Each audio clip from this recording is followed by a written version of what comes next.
My friends, I have something to tell you today, but I'm afraid some of you aren't going to like it. But stick around till the end, because I'm going to give you a secret that's really going to help you out, whether you're a male or a female. Now, normally when I do these videos, I'm speaking to men because the audience is primarily male. But on the previous video, I got a very good question from a female viewer. Now, this woman, it seems, is from the Philippines, and that presents a unique set of challenges on its own. But that would be a separate video. For the sake of this video, I'm just going to keep things very general, and a lot of what I talk about, it's going to apply more to the Western world than it does to the Far East. And in the previous video, I gave a suggestion where men can go to find good women, and she asks, but Travis, where can a woman go to find a good man? Well, ladies, I'm afraid a lot of you aren't going to like my answer, but it is the truth, so I'm just going to give it to you straight. The reality is, it could be very hard for you to find a good man. Some women are never going to be able to find a good man. But why is that? Well, first you got to know a bit about the laws in the United States, and most Western countries are set up this way. The way these laws were set up was they were enacted a long time ago when the culture was different. In the old days, the man would go to work, he would provide for the family, and women were typically stay-at-home moms. Their job was to raise the kids. And now, if those two people got divorced, it made sense that the guy should have to pay some alimony to her to help support her afterwards, since she made that sacrifice. But things are very different today. Women are encouraged to go out and have careers. Most households are two-income families. And now, if a man gets divorced, he's going to have to pay that woman potentially for the rest of his life. These laws primarily affect men. Sure, there's exceptions to the rules, but we're not talking about J-Lo, we're not talking about Britney Spears. Those are exceptions to the rules. Most of the time, these laws negatively affect the man. With prostitution, it's paying someone you had sex with. With alimony, it's paying someone that you used to have sex with, and those payments may never come to an end. You could have to pay those payments until you die. So now you see a lot of situations where two people get divorced and the woman doesn't want to be cut off from that alimony, and if she gets married, those payments come to the end, so you'll see her getting a boyfriend that she'll even live in with, and the ex-husband has to fund the whole thing. Now, I'm not saying alimony should be eliminated entirely.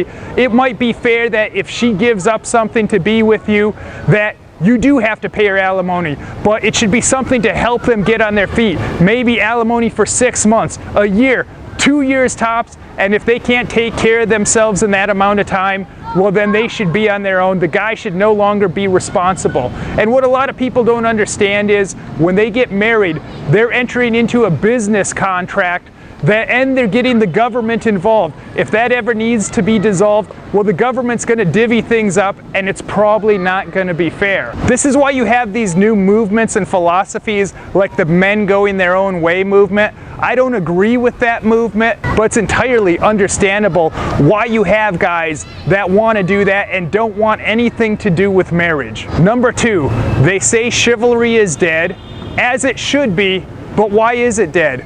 Well, it was killed by feminism. You can't go around saying, treat me like an equal, and then also expecting special treatment. That's not going to work. Society has encouraged women to have these feminist attitudes, and women that have more traditional attitudes, those women are shamed by other women. And usually feminism, it's not really about women being able to do things and have careers. Most men would actually be for that. It's actually about an us versus them, women versus men attitude. So the whole thing is very negative, and it puts women on the offensive the way they look at men, and a lot of men, they don't want to get involved with women like that. And even though it's not a bad thing for a woman to have a career or a job, the bottom line is most women would probably actually be happier being a stay-at-home mom.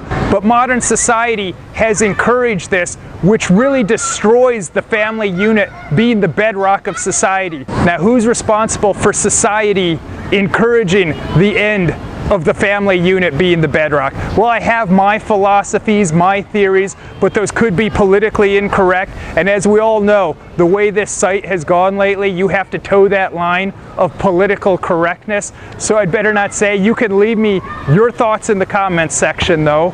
It's funny because I watch a lot of movies and TV shows about heroes. Lately I've been watching a lot of Baywatch because that's been on TV a lot lately. And society calls people heroes that saves lives.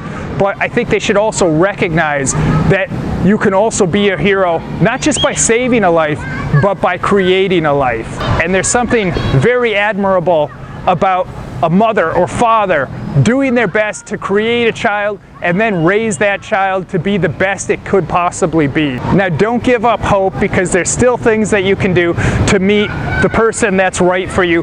First of all, whatever you're into, go to that type of place. If you're into health and fitness, go to the gym and meet someone with similar interests. And even internet dating, I don't think it's bad, especially for older people, say 35 to 70. There's ways for people to meet good people online. Now, of course, there's always that concern. If they shopped around and found me online, you might be concerned that they might be doing that for other people. But here's the real secret, that it doesn't matter if you're male or female, this is going to really help you out. If you want to attract a good person, you have to be a good person. You can't go around acting and being a loser and expecting to have the results of a winner. Whatever you want to get in life, you're going to get back whatever you're currently being. So my friends, I really hope you think about what I said in this video and actually take it that step further and put it into action. And remember, there's two types of people out there: those of you that disagree with me and those of you that are right. Until next time, my friends. Well, YouTube is going in that direction where you have to be very politically correct, and this has affected channels like mine that are generally very clean even, and this is a user-supported channel, so you can support me on Patreon. Just go patreon.com/craft and you'll find bonus content. We'll do other stuff. I'm easy to access there for any of you guys that support us and want to privately message at me with your problems and your concerns and whatever else you want to say. So thank you guys.